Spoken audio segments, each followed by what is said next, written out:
Hello, everyone, and welcome back to the Oasis. Oh, The entertainment Oasis. What was that? Ugh. because once you're immersed, you never want to leave, right? In the Oasis? Yeah, I guess that's. You guess. There is no true. guessing, sir. No, I was. Once you're in the Oasis, you're in it for life. For life. Life. Where's your commitment? For life. There it is. Pretty weak commitment there. What are we talking about today? Yes, we're back with another topic, and this time we've got a bone to pick. A bone to pick. With some of the new Marvel movies that are going to come out. Well, I don't have a bone to pick with them. I'm looking forward to them. Really? And they're not movies. They're TV shows. Not all of them, are they? They're all TV shows. They're all TV shows? Yeah. What? Oh, the video's over. Yeah. What a loser. Whatever. But anyways, what we're gonna talk about is the new trailers that Disney or Disney Marvel or Marvel Disney, whatever they're called now, released for their upcoming shows. So there was. I'm excited for only one, and that's my bone to pick. So okay, let's talk about that one. The one I'm excited for is the Loki one, because I feel that it's the one that's gonna most closely run alongside like the main story that Endgame either I guess left off on, or maybe it's gonna run alongside it, or I don't know. But pretty much, if you've spoiler alert, there's probably gonna be a lot of spoilers in this if you haven't seen Endgame or some of the other Marvel movies. In Endgame, we saw them going through all kinds of like time traveling, going like to different parts in the timeline to kind of restore it so they can bring everybody back. Yeah. There was a point where they went back to where they just finished defeating Loki in New York City, and he was still handcuffed or whatever. And then it was a Tesseract, right? That like flew like right at his feet, and he got it and teleported away. Mm-hmm. So when I saw that, I'm like, okay, that's their way of bringing back Loki. What I liked about it is that, to me, it was still the evil Loki. The one that, like, he had just tried to, like, take over New York. It was before he kind of got reformed, before Thor Ragnarok and all that. And it's that evil Loki is the one that's, like, kind of now running amok. And it shows in the trailer that he's kind of, like, busting out of like wherever he got transported to, and then I think he got he got captured by somebody else. By Owen Wilson. That's the only reason I want to watch it. Owen Wilson. Yeah, and it shows him like being Loki, doing his usual stuff, like deception and all that, and then he ends up saying like, "I'm coming for you, brother," which basically means like he might try to continue his conquest. Mm-hmm. Then I thought to myself that they're somehow going to tie that into probably like with the new Guardians of the Galaxy movie that'll be coming out in the future. That's obviously going to have Thor in it. But then you brought up an interesting point, saying that, well, that's a different timeline. You know what I mean? Like that Loki was before that they defeat, before Thanos got defeated, and before, like I said, Thor Ragnarok and all that.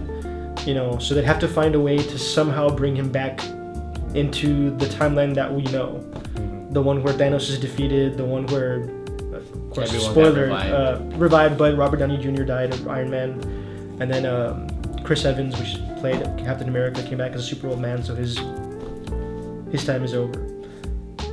So that's the main reason why I'm excited for it.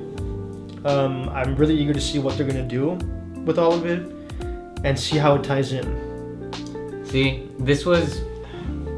I wasn't really looking forward to it because I don't really like Loki that much anymore. I feel like there's just too much Loki out there right now, and I'm like, nah, I'm not about it. He should have stayed dead. But I was excited to see Owen Wilson. I love Owen Wilson, awesome actor. Wow.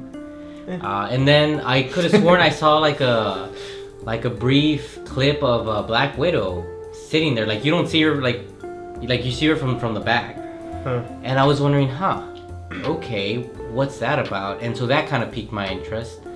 So now, those are the only two reasons I'm gonna watch it. I want to see what Owen Wilson's character is like, and I want to see what's up with that Black Widow scene.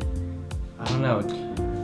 Another interesting point that I think you brought up was now we're kind of wondering with the Black Widow movie that's coming out, is it going to be about the Black Widow that died? Like, is it going to be like a prequel, or is it going to be about this Black Widow? Because now there's a different timeline. Yeah. There's one where Loki, like I said, like a rogue Loki is kind of running around and knows what he's going to do, and in that timeline where he's still alive, Black Widow is still alive during that time because they haven't gotten to the whole Thanos thing and everything. So this can potentially, change a lot of people's fate. So yeah, and I'm wondering, like, which Black Widow is it? Could that have been Black Widow after she died, and maybe like this is where her soul went to that? Because I don't know what the TVA thing is that that almost said they work for. But yeah, I wonder. What I was telling them is I wonder if it's like a hub.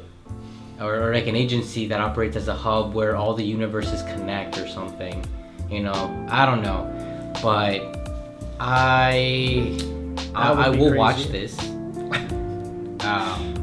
But yeah, there's just two questions I want answered. How cool is Owen Wilson, and what the hell is Black Widow doing there?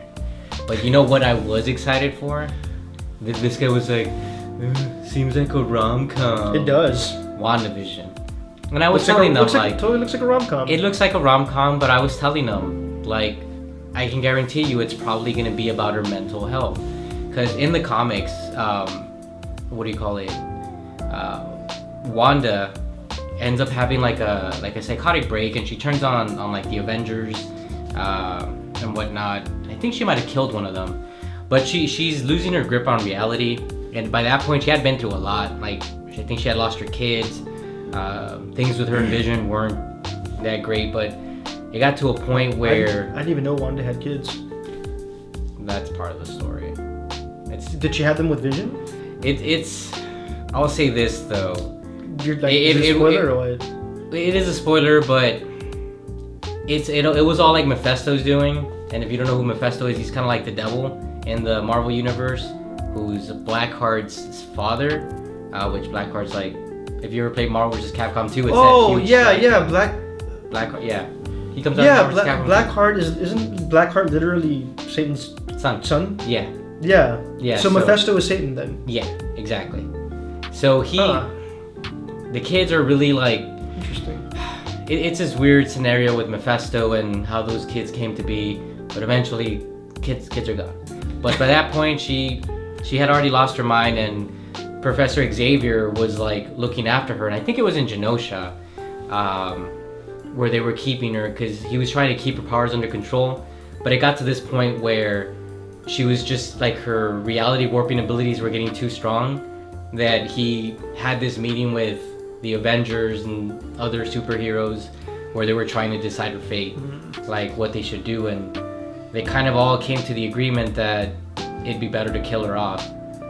It was the only way, and the only one who stuck by her was her brother Pietro, Quicksilver. Been long since dead. So the whole thing happens, but this is how House of M starts, like one of the more popular events in like Marvel, and in this or at least the outcome, the ending outcome of House of M is one of the more popular events that happened. But she creates this new world where everyone is technically happier than they were before. But stupid Wolverine has to ruin everything because he remembers the old world, and little by little he starts reminding all these other people, like, this was our world, like, this isn't it, like, this is who we used to be. And eventually it comes to things come to a head, and it ends with that famous like no more mutants line, and Wanda effectively wipes out thousands if not millions of mutants, and by the end of it there's only like a few hundred left, because she altered reality in that manner. But the reason I told him like it's probably going to deal with that is because in the trailer you kind of see moments where that reality seems to glitch. Like there's a scene where one of the women is like hanging like clothing, and you see her do that same movement twice, and you kind of see like the glitch effect, and I'm like, okay, so this is probably going to follow a similar pattern as where what it did in the comics, where she's kind of losing her grip on reality and she's creating this alternate world, and which would explain why Vision is back, because he's already dead. So that's what I think. I really think that this is gonna be like a movie about her mental health and how she's slowly losing her grip on reality or her sanity, and she ends up creating this world where she, what do you call it?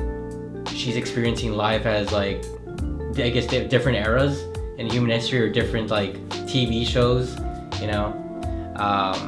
It's the only logical explanation really for why they're jumping from like a TV show that's kind of like, you know, I don't know, like The Honeymooners or something. And then it goes to some, I don't know. It's, you can tell just by the trailer that the episodes or the styles of each show are just drastically different. I mean, so how else would you explain it other than her using her, you know, reality warping ability to kind of make that happen? Unless it's the work of somebody else creating that reality for her.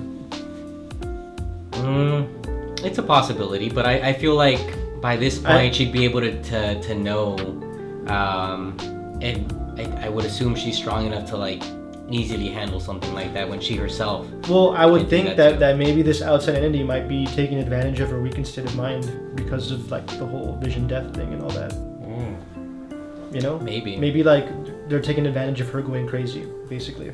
Yeah, one thing I am hoping for is that maybe they have the opposite effect, kind of like in the comics where she wiped out the vast majority of mutant kind. And for this one instead, maybe this is how mutants come into existence in this world. See, you have actually much more of a reason to be excited for it because you have the comic knowledge. As somebody like me who just is solely going off the trailer, it's like, okay, well, in the surface, it totally did look like a rom-com, even though there was like certain things that were off. But with that knowledge, yeah, like, I mean, I would probably be more excited about it too. But so fair enough. Yeah. Fair enough. Then there was the one that I guess we were both the least excited about. The Falcon and the Winter Soldier. The Winter Soldier one. I mean, don't get me wrong. Falcon was all right. Winter Soldier was so cool in Captain America, Winter Soldier. Disclaimer. He hasn't seen never it. Saw it because, and I don't know if I mentioned this in another video or not, but just the first Captain America was I just disliked it so much. It was so bad that I didn't even bother seeing part 2. I have seen Civil War. Falcon doesn't, you know, have too much dialogue there. I mean, they do show him, you know, fighting and stuff, but I didn't really get to know much of the character. Yeah. Same thing with Winter Soldier. I missed out on the main movie of where they both get introduced, mainly. So, I mean, that might have something to do as to why I'm not really too excited about this one. But even from what I have seen from the characters, they just seem kind of bland to me. I don't know. Yeah. But you've seen all of them, and you still kind of feel that way too. So yeah. That's saying something. And I only say that because I kind of feel like they watered down Bucky Barnes. You know, he really wasn't that cool in Infinity War. He's just like a gun-wielding hero, whereas in Civil War, yeah, he wielded weapons and stuff, but you actually saw him like fist fight and do all this cool stuff with one arm at some point. And then the other one is just like blah blah blah blah blah blah blah, and I'm just like, yeah, no, that's. Give him back his arm. Let him. Well, he already has it back. Again. You know, he has it back, but even then, like. It's not the same though. Yeah, I think once he. I think he might have been cooler because he still didn't know his past. You know, maybe he was still brainwashed, so he was more cold-hearted. But now that he remembers and he grew a heart, he became. The Tin Man, you know, found his heart. Yeah. But I'm still gonna watch it though. Yeah, I probably still will too, but. And then there was the What If. That one was very interesting. I don't know. I wasn't. I mean, I'm assuming that was Peggy Carter in the trailer where she became the super soldier instead of what's his face? Oh man, I'm forgetting his. Steve Rogers. So Steve Rogers never became Captain America, and Peggy Carter's who I'm assuming is Captain Britain. Or at least the female version of Captain Britain. Well, Captain Britain has been a thing for a very good while. Yeah. In Britain, though, I don't think a lot of their comics, their version of the comics, got released in the United States. Well, he comes out in like, what was that? There was a team in Marvel Comics, where it kind of did focus on them, and Juggernaut was like was a part of them for a while. I think it was Excalibur. I think that was the name of their team. The Sword in the Stone. Yeah, but I was happy to see that, like Peggy Carter actually being like the one who got injected with a super soldier serum, and she's wielding the shield, but with not with the U.S. stuff on it. I thought that was kind of cool. Then there was that one weird one where who was it that was in the train? It was like Marvel Zombies. It was like the Marvel Zombies universe. Wasn't it a zombie Captain America? It was zombie Captain America that was showing up. But and then there was like a zombie or like an evil Doctor Strange. Yeah. That came out and was fighting the real Strange. Doctor Strange, and I had never seen that before. I thought that was pretty interesting. So I do like that concept of what if, and I think one of them was instead of Peter Quill getting taken to space by Yondu, it was T'Challa, or at least I'm assuming it's T'Challa, because he even has like the little Black Panther necklace that he has. But yeah, I don't know. Like to me, I have no doubt that it'll be entertaining, but I don't know. I guess like to me, I'm more interested in the main story of the Marvel one, which is why I'm more excited for the Loki one, which I think is gonna follow, like I said, more closely the main story. So I don't know. Call me Killjoy. Killjoy. There, I said it. Okay, so I mean, since we're talking about Marvel, let's talk about the other Marvel stuff. This one has me concerned. What? The Spider-Man 3, and how they seem to be bringing everybody in, like the whole crew from Tobey Maguire's Spider-Man. Oh, Andrew Garfield. yeah. And don't get me wrong, I'm excited to see, especially if they bring back Emma Stone's Gwen Stacy somehow. I know she's dead, but Gwen Stacy over MJ. I'm just saying. It's like they're trying to do the multiverse, the Spider-Verse, or whatever, but with like live action. Which I like, because Andrew Garfield was my favorite Spider-Man. So it's cool to be able to see him back. And then seeing Tobey Maguire there, Bully Maguire coming back. He told me you killed him. No, he despised you. You were an embarrassment to him. No, it's not true. Look at little Skywalker Jr. Gonna cry? Okay, Bully Maguire has gotten so popular. I wonder if they'll make a slight reference to it. I'm gonna put some dirt in your eye. The only thing I'm worried about is that they're just gonna cram so much into the movie that it might not stick the landing. So at first I was like, oh cool, okay, so we have Andrew Garfield, cool. All right, we have Tobey Maguire, awesome. And then the guy who played Dr. Octopus is coming back, the one from the Tobey Maguire Spider-Man. Mm-hmm. Jamie Foxx's Electro is coming back. I'm like, okay. And I think, I don't know, it's like the more people I see that they're bringing in, the more I start to worry, like, okay, the movie's getting kind of crammed, like, is it... I mean, that's what people thought about the Avengers at some point too, But now is Spider-Man going to be 3 hours long like the Avengers to make enough room for all these characters? Probably not. Well, but even if it is, I mean, what's wrong with that? As long as it's... I mean, if it is going to be 3 hours long, I don't mind it, because then my fears would be, not as great, because at least there'll be enough time for us to, for a good story to play out, I should say. But if you're gonna try to cram it into a 1 or 2 hour movie, I mean, I doubt they'll do that. And this is Marvel, they already have like a pretty good formula down for introducing like so many characters into one movie. So I wouldn't be too worried about that. And then the other thing I kind of like dislike is that. At first I thought that the Doctor Strange and the sequel that was gonna be the emphasis of like all of this multiverse stuff, but I kind of feel like, well, what's the point? It's gonna take away the magic of the Doctor Strange movie incorporating the multiverse when you're already doing that with Spider-Man. Like I don't know. I felt like they could have done created a solid story with this Peter Parker, and then waited to do like, oh hey, we got Andrew Garfield, we got Tobey Maguire in the Doctor Strange movie. Since the title of the movie kind of implies, like, I think it's called the Multiverse of Madness or something. And I felt like it would have been more appropriate just to see this type of reunion in that movie, especially because Tom Holland was also going to be in the what do you call it? Well, Doctor Strange movie. I mean, So we're gonna have 2 movies They're- exploring the multiverse. they're already down the multiverse rabbit hole. So, might as well just. I'm just worried. I like Doctor Strange. Might as well just go along with it. Maybe they're gonna just use this as even like a further way to tie everything in. So, we'll see. We'll see. But you guys tell us what you think. Are you excited for any of the trailers that came out? Is there something we forgot to talk about? Any of the trailers? Yeah. I doubt it though. Yeah, this was a pretty long episode. But yeah, let us know your thoughts in the comments. Which one are you most excited for? Which one are you not so much excited for? Maybe you're not excited for any of them. You're excited for Maybe you're excited for Bully all Maguire? of them. Who isn't excited for Bully Maguire? Just put some hair in your eye. Yeah.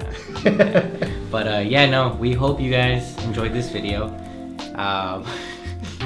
Bully Maguire. Yeah. Yeah, that's it. Anyway. Yeah, guys, well, I hope you enjoyed. I can't stop thinking of his little dance, but thank you guys for joining us on this gorgeous day, which is Saturday when we're filming. We'll probably release it tomorrow on Sunday. But yeah, we hope you guys come back to the Oasis sometime soon. The Entertainment Oasis. Alright guys, excuse him. He's had one too many. Yeah. Peace out. Peace.